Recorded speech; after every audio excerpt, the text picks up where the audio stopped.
Quando você faz exercício, você acelera esse processo. Aí você fala, pô, mas isso daí é contraintuitivo, porque eu estou fazendo exercício, então teoricamente o meu músculo ele tem que se formar mais.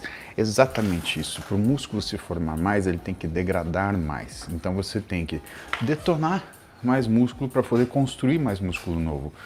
É como se fosse uma reforma. Não é como se fosse construir um prédio. Músculo, todo mundo pensa que vou construir um andar em cima do outro, assim, o músculo vai crescer indefinidamente. Não é assim que funciona.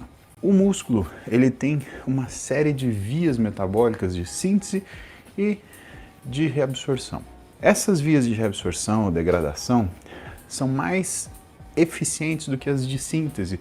Por quê? Porque para haver síntese ou ressíntese você precisa ter degradação antes. É a mesma coisa que você fazer a reforma da sua casa. Para você construir uma nova parede, você precisa obrigatoriamente quebrar a anterior. E mais que isso, o músculo também é uma reserva energética. Isso quer dizer que, em situações de estresse, carência nutricional ou então condições patológicas, o seu músculo acaba sendo uma fonte de energia para você sustentar a sua vida. Imagina que se você tivesse só gordura para fazer isso, quando acabasse a gordura, o que ia acontecer? Né? Então o músculo ele dá um pouquinho a mais de segurança na nossa vida. Só que quando você começa a treinar, essa eficiência dos mecanismos de degradação aumenta. Por quê? É como se o corpo ele recebesse uma mensagem, olha, tá vindo mais músculo aí, então começa a quebrar o velho. Ou ainda, tá vindo novo músculo aí, aumenta a quebra do velho. E assim a gente tem não só o que é uma síntese, mas uma substituição eficaz. Qual o problema disso?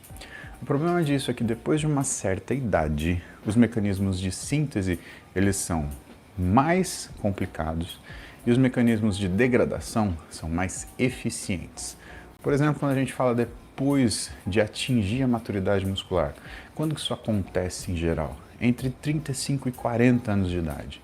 Então, entre os 35 e 40 anos de idade, sua musculatura ela já atingiu o estágio máximo de amadurecimento. E aí, nessa fase, o que vai acontecer? A degradação vai ser muito mais eficiente do que a síntese, do que a ressíntese. E aí fica difícil de você construir massa muscular. Mas por que difícil? A palavra, pessoal, seria diferente. Por quê?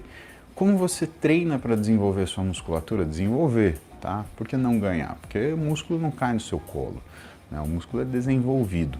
Porque para você desenvolver massa muscular, enquanto a sua musculatura ela está se formando, ela está amadurecendo, você tem uma série de mecanismos de síntese que tem uma tendência natural a se equiparar com os mecanismos de degradação.